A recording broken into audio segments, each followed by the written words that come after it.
Consumers usually communicate that they care about sustainability and that they care about the environment. But the reality is a little bit more complicated than that.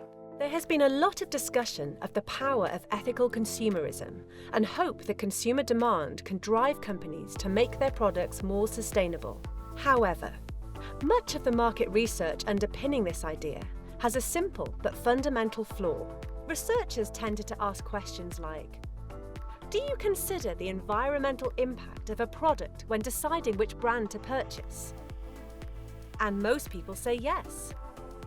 Most people don't want to see themselves as the kind of person who says no to a question like that. But when researchers ask, what kind of things do you consider when you are choosing which product to buy? Very few people say sustainability. What we observe is that they care a lot about the traditional issues that they've usually cared about. They care about price, they care about convenience, they care about perceived quality. If this is positively correlated with sustainability, great, but sometimes they are not. Sometimes the sustainable product actually turns out to be more expensive, it turns out to be not as convenient, and that's where the challenges arise, and that's where we, as in sustainable marketing, sustainable consumption, have to dig deep into trying to understand on how we can persuade consumers and on how we can produce products and services that are going to accommodate the sustainability aspect with all the other aspects that they do care about. Think about electric vehicles. There's been an increase in the sales of electric vehicles, but this increase is not going as fast as we would have liked. And part of the reason is not that consumers care now less about sustainability than they care 2 years ago. What is happening is that these other obstacles that prevent consumers from buying an electric vehicle relative to the conventional one are actually starting to become more and more salient. So for instance, convenience is a major issue. So the number of charging points nearby. If it's not very convenient, that can be a problem. And if you can think about this in several product categories. So for instance, think about single-use versus reused products, or think about product repair versus buying a new product. Repairing a product is certainly much more sustainable than buying a new one, but repairing a product is actually much less convenient than buying a new one. So in general, what we do observe is that there's a niche of consumers, a small segment of consumers that's very sustainability sensitive.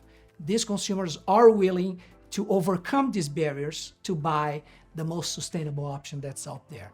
But the mainstream is not yet there, and we need to help them out into moving to that direction. So, how can we communicate with customers to drive them towards more sustainable purchasing decisions?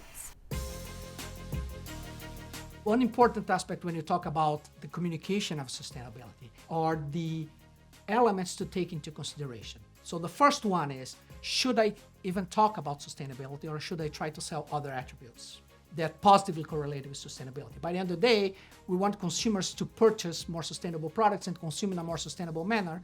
Whether they are doing this purposefully or not, that's a second order issue. Let's give a very simple example. I have two products. One is more sustainable, but also happens to be healthier than the other option.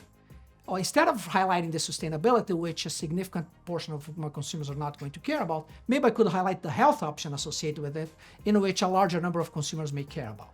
But also, if we go into the direction of trying to capitalize on the sustainability aspect, which elements should we think about? The first thing is be simple. Don't try to communicate things that are too complicated or too technical.